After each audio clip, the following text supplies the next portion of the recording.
This week, the Senate convenes with important business to address.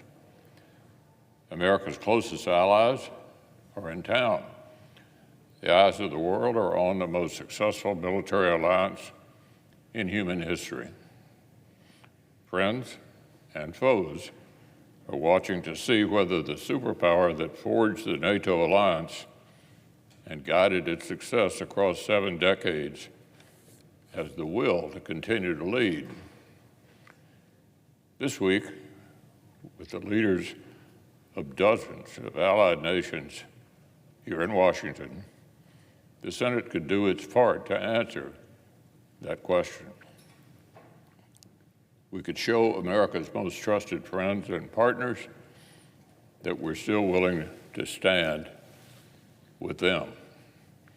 We could pass the National Defense Authorization Act, which our colleagues on the Armed Services Committee reported overwhelmingly nearly a month ago. We could, Madam President, but we won't, because the Democratic leader has other plans. As important allies visits the halls of the Senate, the clearest sign of our resolve to lead will instead continue to collect dust. Rather than taking up the NDAA, the Senate Democrats have decided to spend precious floor time on performative stunt votes and more of President Biden's unfit judicial nominees, beginning with Judge Nancy Maldonado.